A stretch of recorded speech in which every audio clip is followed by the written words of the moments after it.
Hi, everybody. Welcome to Luvafoodie LinkedIn Live. Today is April 18th, and I'm your host, Michelle Mazzara. And I couldn't be more excited to have Shelly Essliger. Did I say it right? Sounds good. Okay. As my special guest today. Many of you who are watching and listening know Shelly. She is I don't know. She's one of the most outstanding global respected influencers on LinkedIn. And it is truly my pleasure, Shelly, to have you on the show today. I couldn't think of a more fitting person after our holiday weekend, Easter Passover, to have you on. And I want to just talk to you today about everything you do, everything that you bring to LinkedIn, the LinkedIn family. I know we've got some people watching that are also big influencers on LinkedIn. And so tell me about Shelly. When did you start what you do on LinkedIn? And we'll get into everything. I just grabbed one of the bracelets, but go ahead. Okay, well, first of all, thanks for having me. It's wonderful to be here, especially after Easter weekend. Um, a bit about my LinkedIn journey. I've been on LinkedIn since the beginning, but not LinkedIn till about 12 years ago. But 12 years ago, I had LinkedIn in my mind, but not just to be on LinkedIn, but to actually use LinkedIn to create change, to make change. And I was at this educational conference, I guess, because I am a career specialist and coach as well. And was already using LinkedIn to help my students get ahead. Like I've always used it as a tool. I don't know it any other way. So I was at this educational conference and I hung out at the LinkedIn booth for most of the time. No shock there. At some point in the day, we were both at a local coffee shop, like Starbucks, and we were in line and I saw the person from the booth there, or at least one of them, and he had his LinkedIn jacket on, and he ordered a LinkedIn latte. He ordered a latte, and Okay. I paid it. I paid for him, so I stepped up and paid. And I think he was just so shocked, and he said, "Oh, well, you've been hanging out a lot at the booth. You want to have a coffee together?" And I said, "Sure." I mean, that was my hope, but I didn't think it would happen. I was going to pay the coffee forward anyway.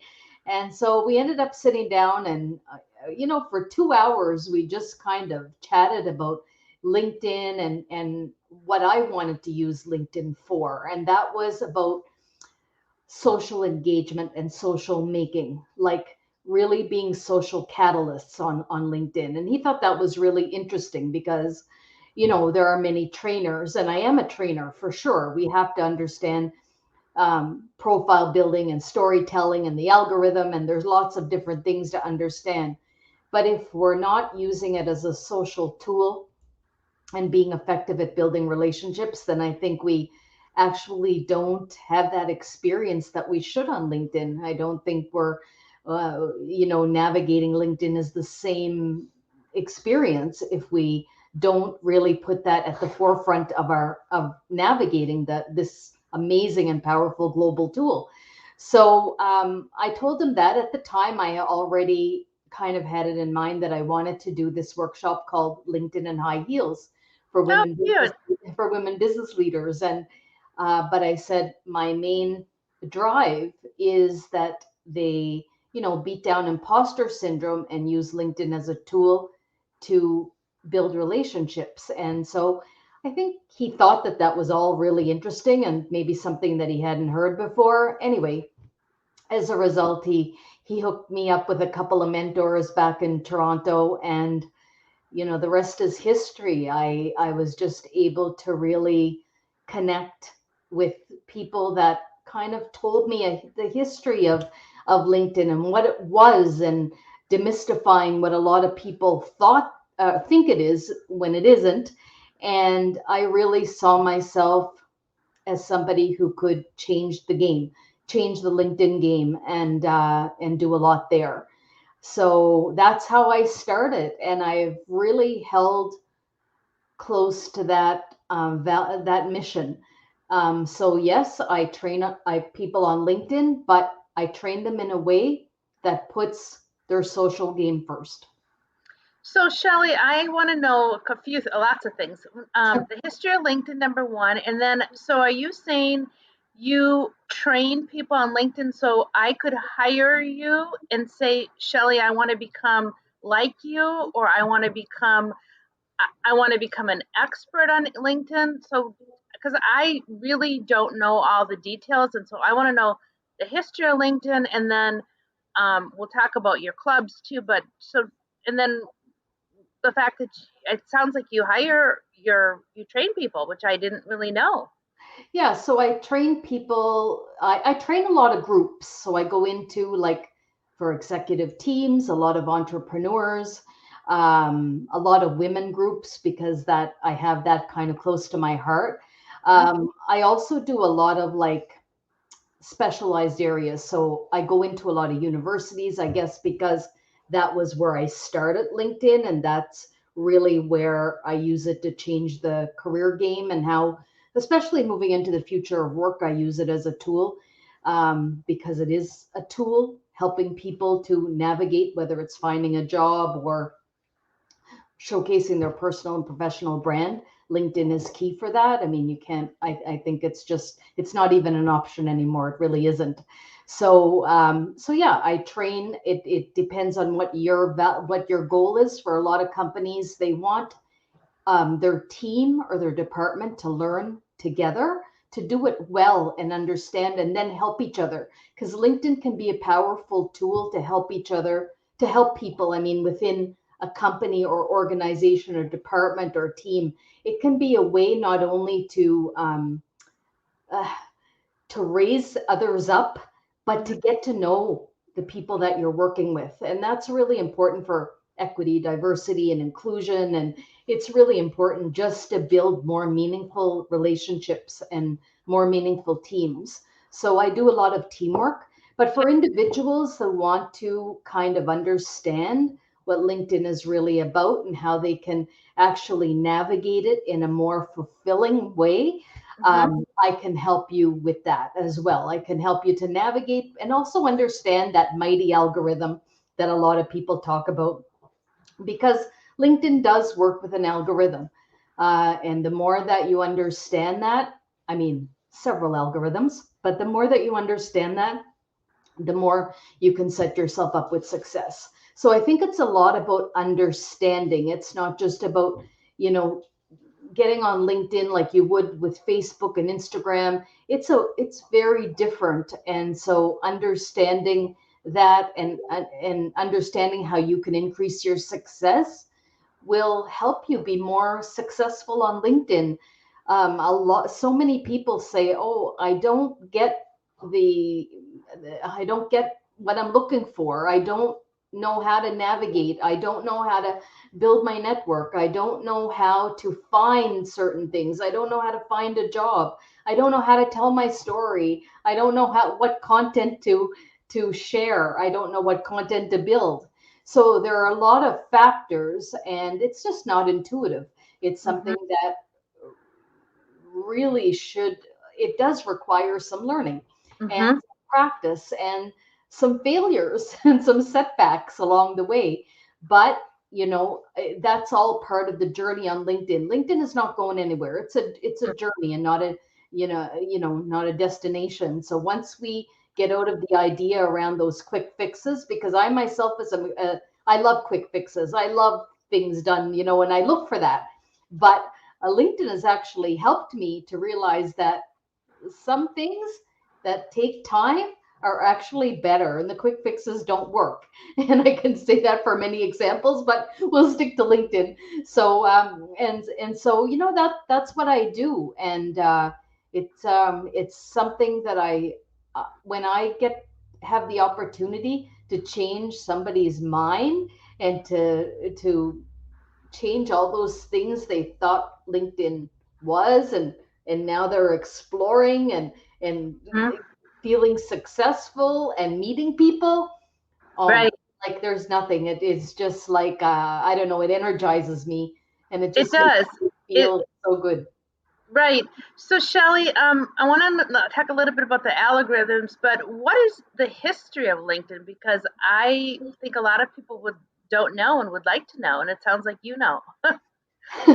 So, when Reid Hoffman founded LinkedIn in 2003, I think a lot of people, just how it was placed, a lot of people thought, and this just came from people just joining like they always do. Something new comes, you join it. You don't really think about what it is, you just join it. You want to get on there, you build your profile. So I think a lot of people thought that it was there for jobs, Mm-hmm. finding jobs. And a lot of people still think it's there for finding a job. I only have to use LinkedIn like my resume. When it's Mm-hmm. time for a job, I better, dust it off, edit it a bit and get it out there. But actually it's not. It was built as a networking site, and it Okay. was built for around the idea that professionals help advance other professionals to get ahead. So that was the mission and vision, was to create a tool that would others help others. So help others advance. And that's um, really interesting for me. And I guess the reason that I connect with this platform the most, um, because it is about helping people get ahead. And that's one of the things that I am on there for. Yes, I'm on there because I want to network, I want to build my business, I want to connect with other people, I want to connect with colleagues. But my main goal and my main mission on LinkedIn is to help other people, because that whole idea around social reciprocity Mm-hmm. is huge on LinkedIn. It And is. and that comes from the beginning. Like, that's not something that was developed. It's something that happened at the beginning. So at the beginning, a lot of focus was put on the power of alumni. So wherever you went to school, there was that whole idea that you would connect with alumni, because it is a powerful group. It's a powerful, almost like family, because you have that school or that academic institution in common. And that has never changed. There's an alumni tool that has kept going since 2003. But then when you look at networking, it's so powerful that now there's a job space where you can find jobs. But the reason there's a job space is because of networking.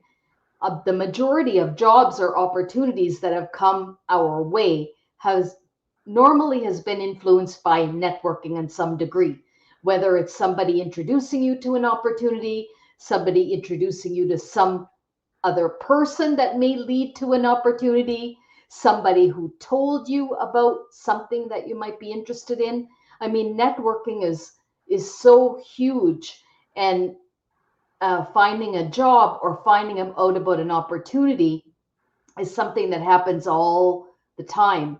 So it made sense to create a job section on LinkedIn as well, because of the power of networking. But networking is the foundation of LinkedIn. And Okay. really good networkers don't think about networking in the moment. They Mm-hmm. think about networking long term, like you're constantly networking. And Right. I'm constantly networking. It doesn't take a break for me, because Right. I don't network just when I need something, because I know that that's not the power of networking. The power of networking is long term, building relationships, building trust. It's not something that happens in the moment. And the more people realize that that's really what, the power of LinkedIn, then more people will concentrate on building those long term relationships, as opposed to just those relationships that they want right away because it's going to satisfy a need. Right. Yeah, so it's really important to think of things long term, and social reciprocity is built on long term. So, Shelley, when did you become? So, you got involved 12 years ago with LinkedIn, and then when did you become this elevated global star? I mean, how did you elevate yourself to that status? And did LinkedIn come to you and say, we want to make you a LinkedIn Live person? Or how did you just, okay, you got involved. I understand you were a coach, you were teaching, et cetera, but how did you get to be where you are? So, well, I guess like anybody, I mean, I started but I didn't stop. I started 12 years ago. I started Linked Express 12 years ago, but LinkedIn became part of everything that I did. So when I was at, because I worked in higher education for a good 20 years, Mm-hmm. and LinkedIn became part of my brand. So, along with being a career specialist, I was the LinkedIn trainer. When I, put myself out there to become a speaker, it was all about the power of LinkedIn, LinkedIn to win, or LinkedIn in high heels. Uh, so I made it my brand. So everything that I do, LinkedIn is a part of it. So I just started to develop content. I became a Forbes writer along the way. Oh, And with Forbes, it was all geared towards LinkedIn. So if you go on Forbes and you search my name, you'll see several articles written all about LinkedIn and nice. about my experience and offering people advice. I just develop content regularly. And the other thing is that I built a board of trusted people around me, like that I could depend on to help um, deliver my brand to other people within LinkedIn. um, that's why I say the relationship building part of it is so important, because it didn't happen overnight. But I started to develop. And I remember back in the day, I was having coffee with somebody, and he said, how many followers do you have? Or how many connections do you have? And at the time I had 3,000. I had just hit 3,000. And I said, oh, 3,000. And he said, 3,000. And I said, yeah. And I'm really proud of those 3,000, because that's those 3,000 are amazing. And it's so funny, because now with over 15,000 connections and over 40,000 followers, I look back and I say, okay, that took some work. It's about not slowing down. It's about even those times when I feel like, wow, I need to take a LinkedIn break, and it happens. Mm-hmm. I still never stop. I still try to make sure that I'm there. I show up and I'm consistent. And consistency is and it might take time. You will not see it overnight, but consistency is key. Showing up regularly, having people see you, maybe doing something that is not something somebody else is doing. Having your own setup, like a podcast, or I know that I started with the not the Decide to Be Kind. That's something else. But I started with the Changemaker series, Okay. and you were one of the change makers that I featured. The Yep. Changemaker series was something I did on a monthly basis without fail for a number of years, and I would showcase anywhere from 20 people to 35 people. And it wasn't about anything, but these people made a difference for me. They said something, they did something that resonated with me and made me feel motivated to do something. And I wanted to showcase them. So it was my way of giving back and making sure that they got recognized. So if you think about it like that, I did the Changemaker series for probably about 4 or 5 years, every single month. So imagine the people that I had the chance to showcase. And Right. now I took a break because I wanted to revamp. But now, starting in May 2022, I'm going to have a social maker series. So Oh, stay tuned. But it's going to be the same type of kind of like, well, I won't say too much about it, but it's going to have the same kind of idea, but it'll be around social makers who impact LinkedIn because they are social catalysts. And so that was one thing that I did that allowed me, number one, to build my brand, but number two, give back and build that strong and trusting community that I have. So, um, and I was consistent with it. So, and then I moved into the Decide to Be Kind campaign. Let's And talk about that, because this is really cool. I want to talk about your Decide to Be Kind campaign, and Shelly sent me these. I dropped one, so I'm gonna have to bend down to pick it up. But I have the one, I think. yeah, this is the LinkedIn Superhero Decide to Be Kind bracelet that I got in the mail. Oh, but maybe a year ago, 2 years ago. I can't really remember. And then I'm gonna get the other one. Hold on. Okay, sorry everybody.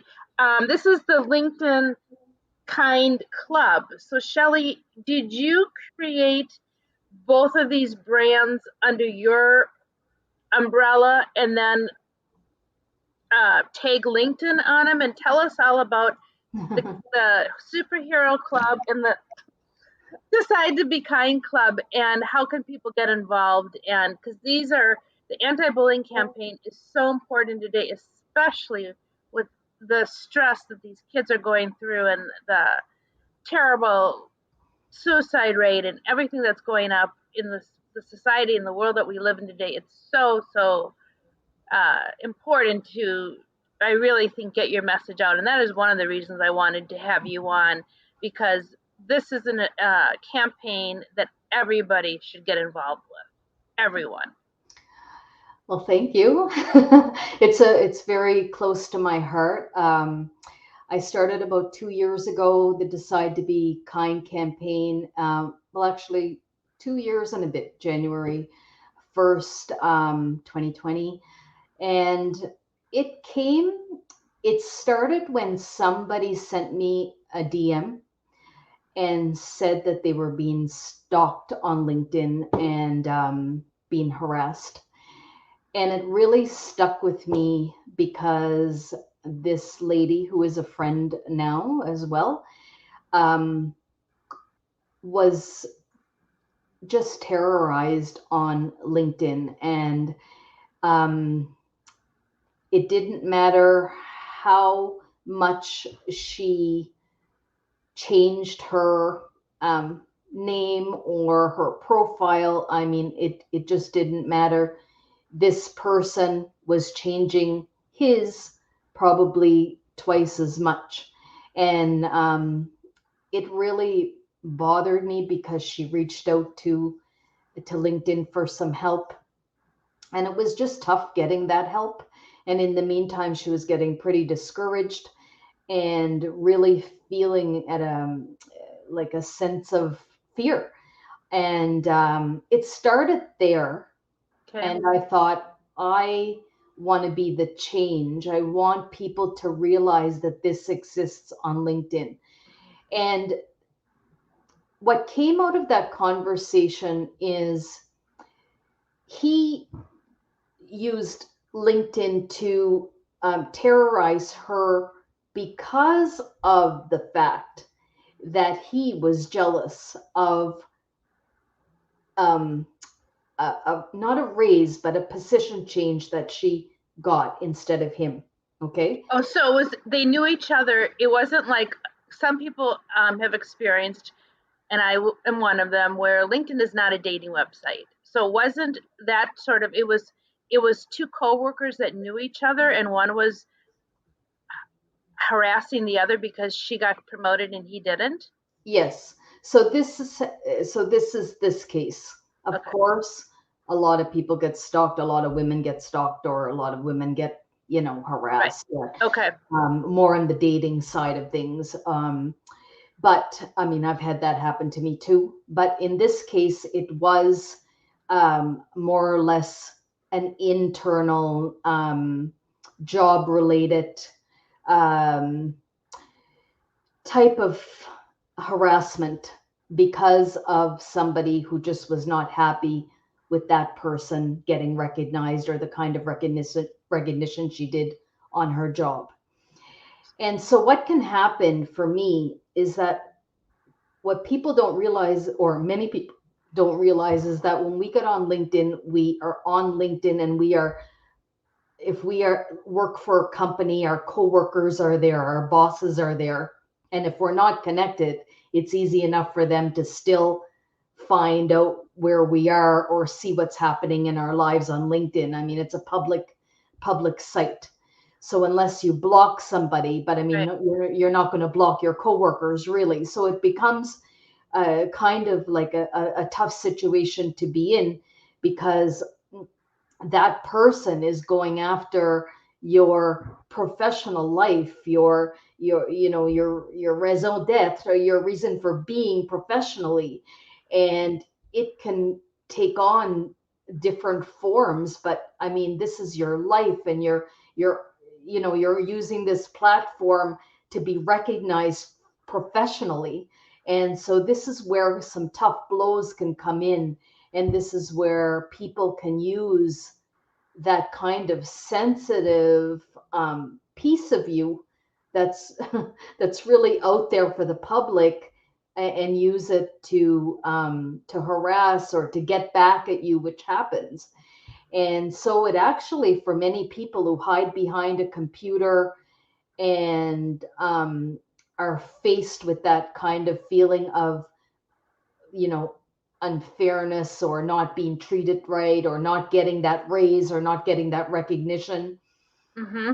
it, it does open up that area for that person to use against whoever that person feels like um, going after.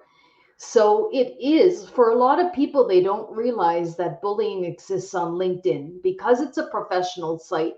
People, it often goes unrecognized and unnoticed. I mean, in fact, for many years, because for many years, we never associated LinkedIn with bullying. It I just, didn't either. you would I, associate maybe Facebook with bullying, right. but you wouldn't associate LinkedIn with bullying. But in fact, it does happen. Number one, it can be publicly, like somebody can put something on your feed, um, something, and I don't mean like constructively or disagreeing with somebody. We can all disagree with somebody, but I mean right out calling names, or going after the jugular of that person right in the feed. There can be that. Engagement pods are another thing that has to be explored. There's a difference between an engagement pod and a tribe.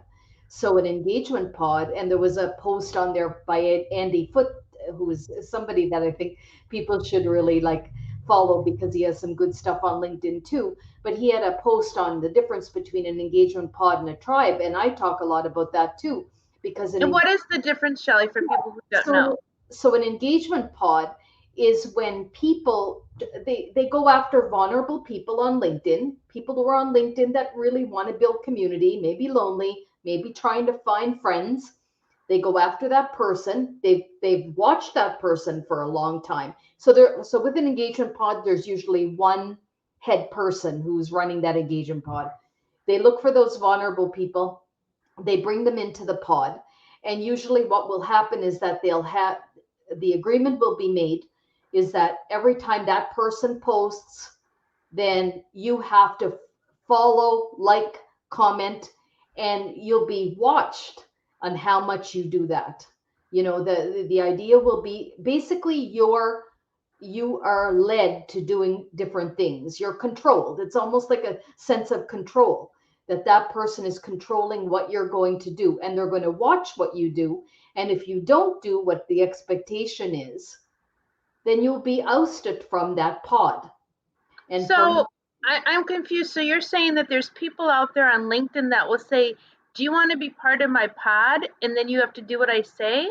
Well, they might not say it like that. I don't think they say it like that, because I've been asked to go into a pod before. I've actually gone in because I'm kind of like a CSI agent on LinkedIn. I never That heard of like, this before. This is all new so to me. yeah, I, so I like being a CSI agent. So I've been known to kind of like go into something to kind of be there and to see what it's all about. So I've been in just to kind of like, so that I can talk to people like you about this and make yeah. sure people understand. But basically, they wouldn't say it like that, but they would get to know the person. They would build Okay. that relationship, and then say, we have some people that get together regularly and support each other. It might be simple as that. Sounds like a nice idea.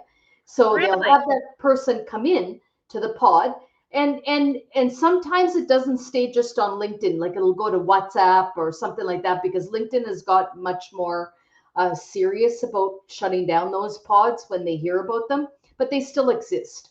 So basically, you get into the pod, and as you get to know the people in the pod, there's kind of this community that builds. So you're now, this vulnerable person is feeling like part of the community. But the expectation, and that the person who's leading the group or the pod will say basically, the reason that this pod is successful and that we're all a community is because we support each other. So when I post something, my expectation is that you're going to post, you're going to share, you're going to like, you're going to comment, and basically, or maybe even introduce other people to this group. So it's basically, you're controlled, and the expectation is that you're going to do this. And when that's to give that other person ammunition with the LinkedIn algorithm, or at least they think that that's going to happen. So when it doesn't happen, and you no longer are doing all the posting and all the, you're not being controlled, then that person will oust you from the group. But it's really a form of bullying, because first of all, you were vulnerable when you went in, you're still vulnerable, and suddenly you've lost all that community that you've been in for whatever amount of time, and they're part of your life on LinkedIn. So again, some people have left LinkedIn because of that. They lost all of their community. They don't know how to start over. And then the bullying that happens as a result of that person leaving or getting ousted out can just accumulate, and it can be so much that some people just can't handle it.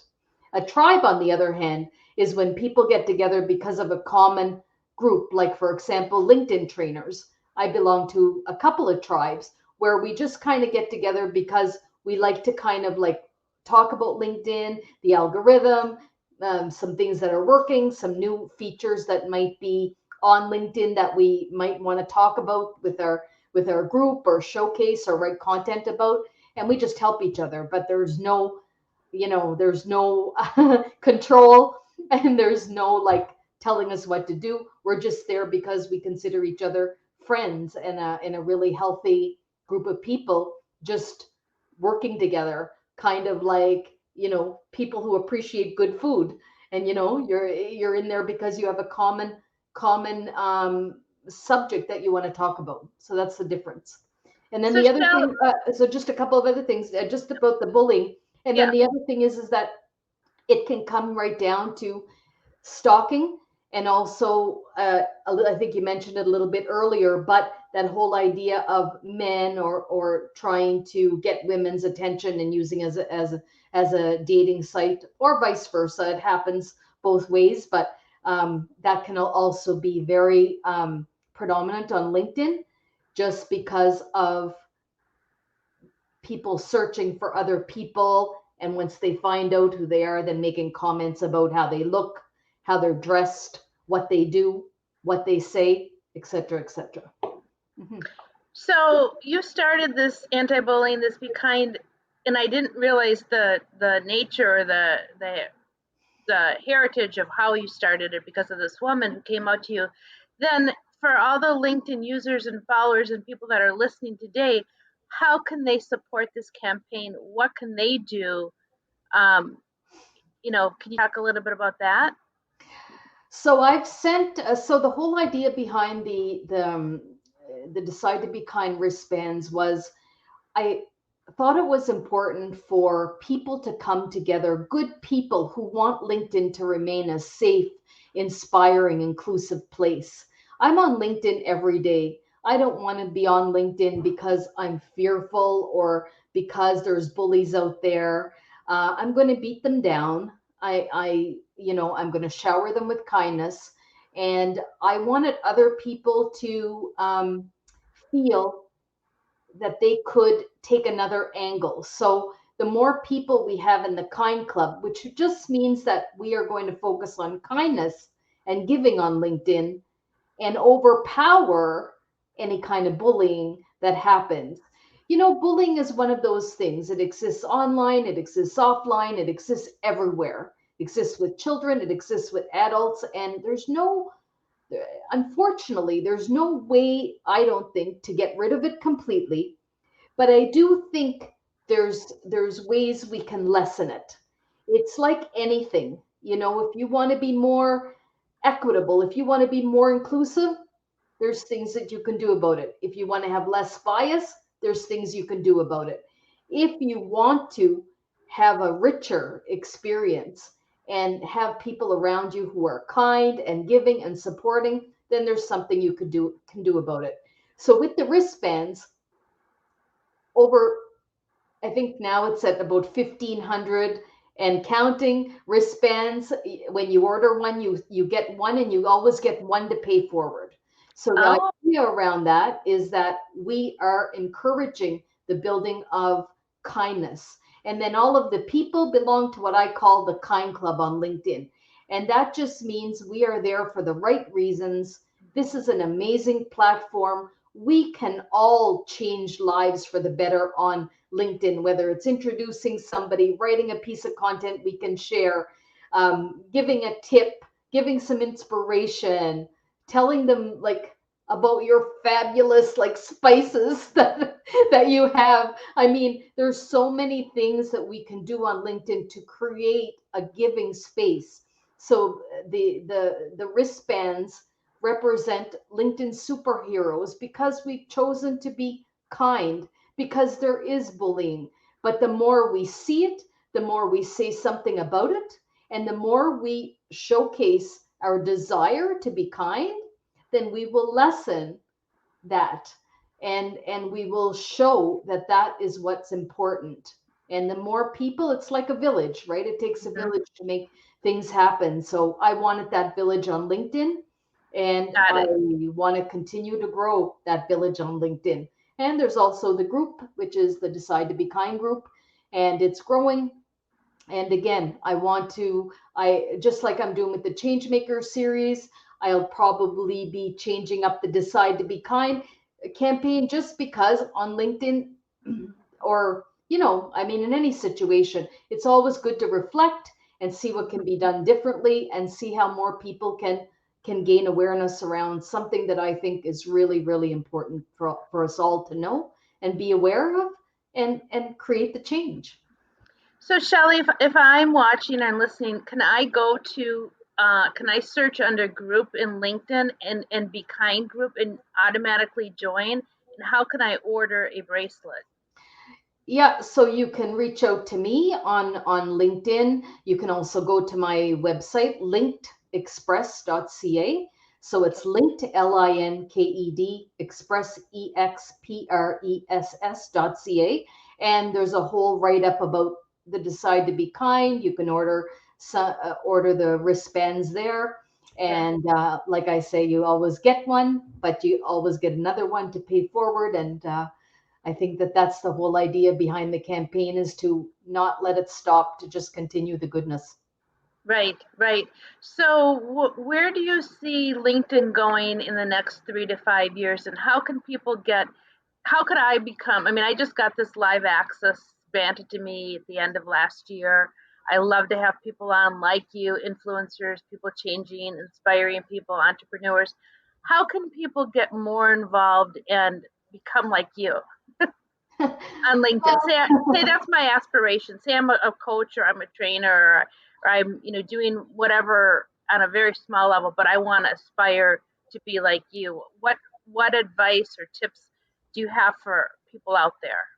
Well, I think it's just really about learning what it is, and what you can do with it, and starting with your own story that you have. Like, you have a story, it's a unique story. So did I, so did everybody else, so does everybody else. So I think it's a question of finding out what is your story and how Okay. you can make it more powerful. Because when you start with your own space on LinkedIn, and create that space that you want, then it becomes a lot easier to navigate and to understand what you want to do with it. Like, I mean, how do you want to use it? Is it because you want to extend your reach for your business? Is it because you want to, impact people along with that? There are many different um, reasons for wanting to explore LinkedIn and to get better at LinkedIn, but it starts with your own space, your own goal, your own story. The story is really powerful. So LinkedIn is all about storytelling because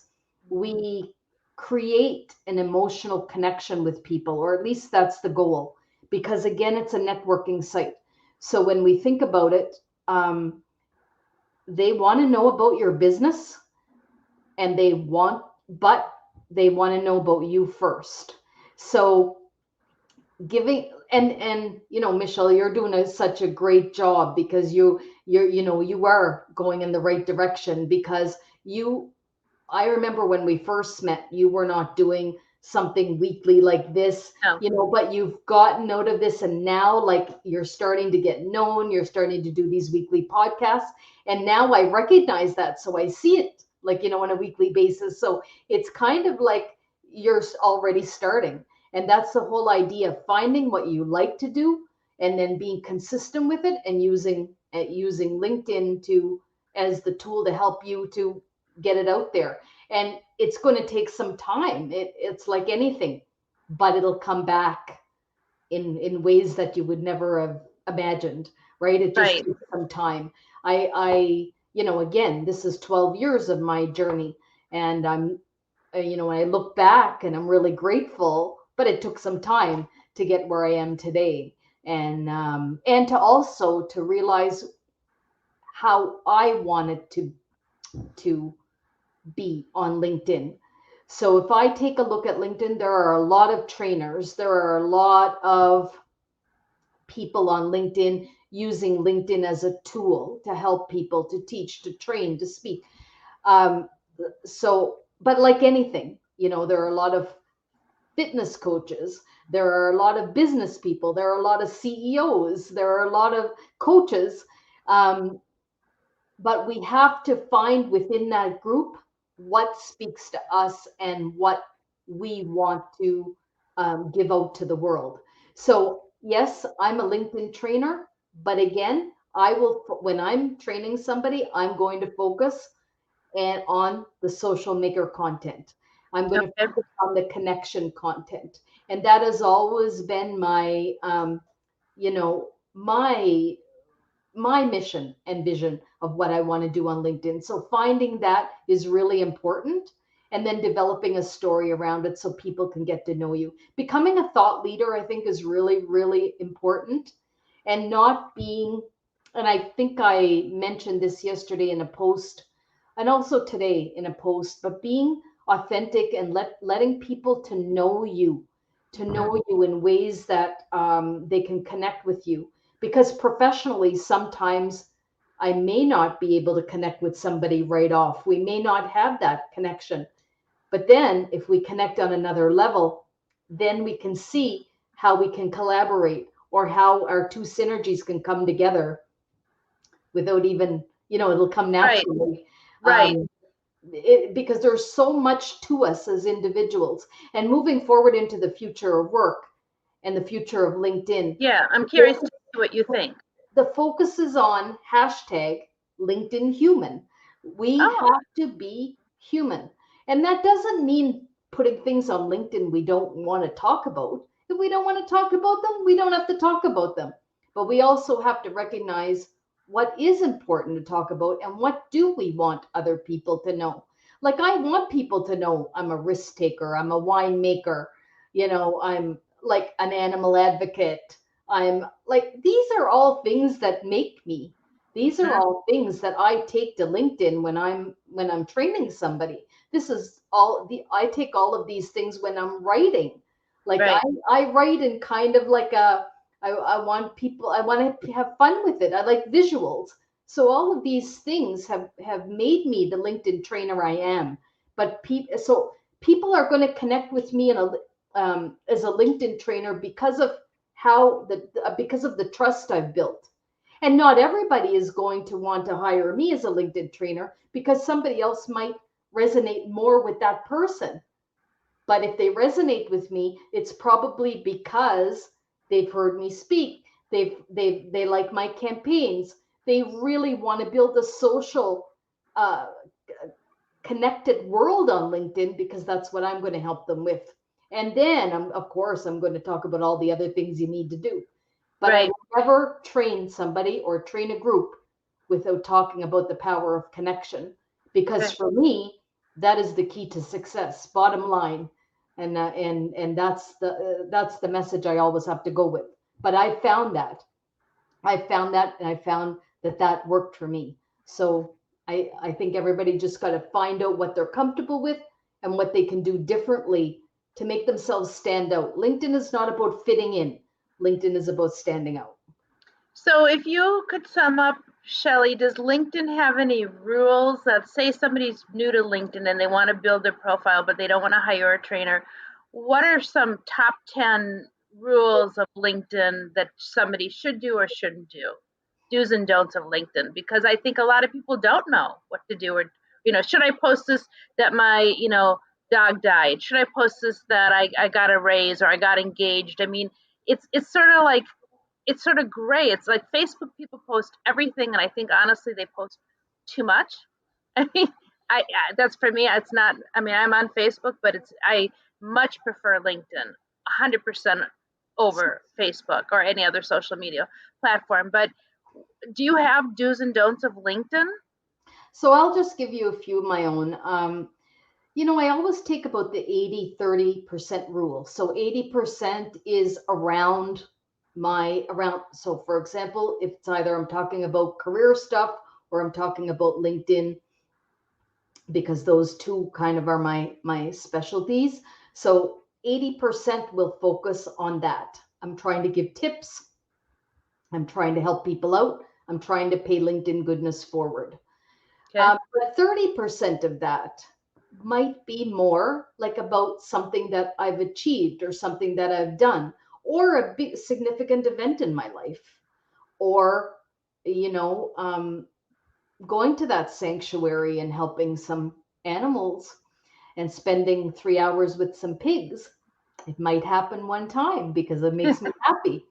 And I think more people should do it. But uh, I won't post that every day. That's the difference.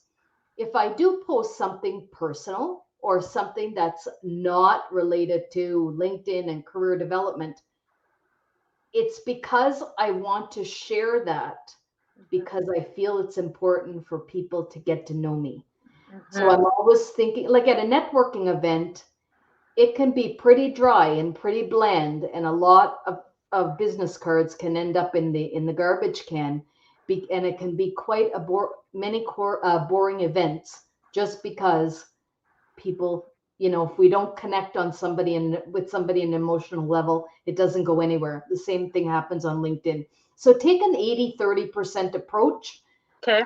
and that kind of evens it out a little bit. It allows you to be personal when you feel that there's something you want to share, and and then you get to also develop enough content where you're getting recognized for that content. Okay. That's Number good. Yeah. Number two, constantly be building your network. Like I'm constantly building. When I meet anybody offline, I automatically take them online. I search. um I'm strategic. Like I like to find out people who are in career development. If I see somebody posting that I really read and it really resonated with me, I will use that to reach out to that person. But I'm always constantly connecting and building connections, and building my community. And some of them they won't be developed, but some will be. It's just I have to I have to do that. I have to have them come into my community before I can see how far they're going to get. But that's like anything. We have networks. We all have a network, but some of them will become friends. Some of Mm-hmm. them will become acquaintances. Some of them will just pass through a LinkedIn post, and it's all okay, because that's what networking is, different levels. So constantly be building your network. Don't be afraid, and don't be afraid to reach out to people you don't know. Just make sure that you're sending a note with anything that you send. You can now create like I actually built a little kind of like when I reach out to somebody, I built a couple of little templates that kind of Oh, showcases some really interesting things about me, maybe two or three things. So when I write that note, I include those two or three things at the bottom of my profile. So it just kind of it's my little template, and then I have two or three templates and I'll use them. My message will always be individualized, but at the bottom I'll have that, and even those I'll switch around a little bit. good idea. Make sure so number 4, make sure that your about section is story and not too much talking about just business, right? Like not Okay. talking about business. Of course, mix that in, but what happened in your beginnings? What happened along the way? What are the skills that you've had? What are some recognitions you've had? What are some things that are meaningful for you? I mean, in mine, I start off when I was on stage in a public speaking event and I lost my red high heel. But that comes down to, and nobody knows what it is, but it actually comes down to why I'm so passionate about bullying and why I'm a bullying advocate, because it was due to a bullying incident. So I Oh, want people, but I don't tell them that right. because I want it to be compelling and catchy and want people to say, what's next? What's more? What more can I dig into? Because you want people to hit that more button. When they hit the more button, your algorithm rises, your algorithm increases in popularity. So you want people to hit that more button. So the first couple of sentences should be catchy and compelling, not boring, and the same thing that everybody else has. Sure. Use your background billboard and make that billboard scream what you want it to scream. I just changed mine recently because because a billboard gets changed constantly. Like every 6 months, a billboard is changed. I kind of do that too because a billboard is not like your profile picture. A billboard is meant to be what you want to market at the time, and it can be through visuals and text, visuals alone, text alone, whatever you feel is going to help market you the most. Make sure that your relationship building. So this week I had a lot of people, and I don't know why, it was just one of those weeks, reach out to me in a DM or using InMail to tell me that they think that I need a certain service, but they don't know me. And What so kind of service? oh, I've had a service from anywhere from social media services to Oh, even various services. Okay. LinkedIn services. I've had people reach out thinking I need LinkedIn services. Well, I don't. So, and when that happens, I'm turned off immediately because if you haven't gotten to know me and know what I might need, then that can almost drive the relationship in the ground before it gets started. So make sure you're getting to know somebody. Find out what that person is interested in, and then business will come. Always focus on relationship building. It's so important. Know your audience is what you're saying. Yes. Yeah. Make sure that key words and your branding is scattered throughout your profile, and make sure in the skills section that the skills you get rid of the skills that no longer serve you a purpose. Once you've Right. developed your brand, you've developed your spot on LinkedIn, go through those skills, and if they are meaningless, get rid of them. You only have 50 skills, so make sure those 50 skills are working with for you at all times because it's really important. And the skills section is part of the LinkedIn algorithm.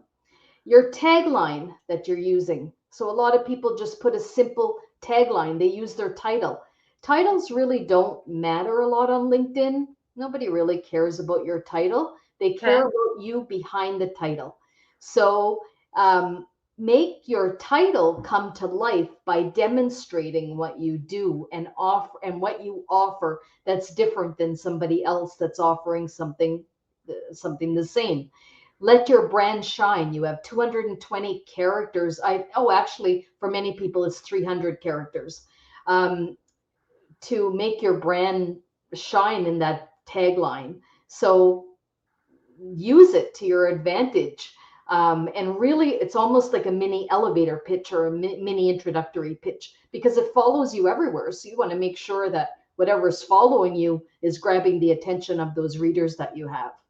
Um, so I think that those are, quite a few of the of Those the are great tips, of Shelley. the of Fantastic. the of the tips. I mean, there's so much. LinkedIn is customize everything too. Us customize everything that you can customize, like your URL, your your connection requests, your recommendation requests. And that brings me to another one. Get some recommendations or testimonials because social recognition matters. So make sure that you're reaching out. And a little tip on top of that, almost write that recommendation for that person that you're asking. And just at the end, say, if there's anything you'd like to revise, please feel free because you want them to say certain things. You don't just want a general testimonial or recommendation. Make them work for you, and they are read because social recognition matters. Like, if I tell somebody that you should be purchasing some of that garlic herbs that you have, then you can guarantee that people are going to listen to me because I'm giving them like a heads up and telling them that I've tried this. I've ordered 3 last time because it's so good. And so that matters whether we're looking for a doctor, whether we're looking for a dentist, whether we're looking for a LinkedIn trainer or it always works. Everything will get pushed aside when somebody says they worked with somebody or bought a product or had a service and they had amazing results. That will always outweigh anything. So yeah, so that's Good just another. testimonial. Well, Shelley, I want to. I think we need. Let's see the time. Yeah, we probably went an hour, so that's you've my longest guess, but it was sure worth it.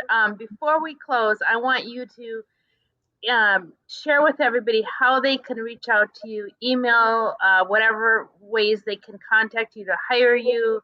I know you mentioned on LinkedIn, but do you have repeat your website again? Any handles you want to share, social media? Because honestly, somebody starting a new job, graduating from college, these are all opportunities to build their profile on LinkedIn, build their network, and you are an expert. They should hire you. And so share with us how people can reach you. So LinkedIn is the best way to reach me just because so many of the things that I've talked about are on there. So testimonials, things that I've done. Also, my contact information is there, or you can go to my website, linkedexpress.ca, as I mentioned earlier. I would say those 2 ways are probably the easiest ways to get in touch with me. But LinkedIn is where I am. I'm on there every day. So I also encourage people to, use me to kind of reach out and connect and write that message. And I have so many people that write it. And just another tip while I'm here ending this, don't use InMail to send me a connection request. Use your connection request to send me a connection request. You have, again, 300 characters within that connection request. Make it work for you. Don't use InMail. InMail wasn't meant like that, meant to be used for that. But I noticed that a lot of people have been using InMail. So I had to throw that tip in there Okay. because it's an important one. But if you go to my LinkedIn profile, you'll see my email is there, and you could connect with me through a DM and just tell me, and we can set up something to have some kind of discovery call. Great. Well, Shelley, I couldn't have been happier to have you as my guest today, my friend. You are, like I said, an inspiration, a leader, a motivator, an influencer, all the things that I love. And you're doing it all on LinkedIn, which is my favorite platform. So it has been my pleasure. And thank you for your time. I know we took an hour today out of your busy work schedule. Oh, So it was well worth it, Michelle. You and I got to know each other well over a year ago, and it's been a pleasure getting to know you. And I love seeing you show up like this, and you're just a ray of sunshine. So I'm really glad you're one of those people that's in my LinkedIn community, and I'm so grateful for that. same. And anytime I can help spread the word anti-bullying, be kind, I will. And all your everything you do. I'm excited to see what you're going to do with the social platform in May. So I'll be watching that, following that, and everybody connect with Shelly. She's a charming, lovely woman, and you're missing out if you're not connected. So Oh, thank thank you, you. everybody. It's been my pleasure. Thank you, Shelly. Happy week, everybody. Have a great Monday, a great week, and be kind. Be kind. Be kind. Thank you, everyone. Thank you.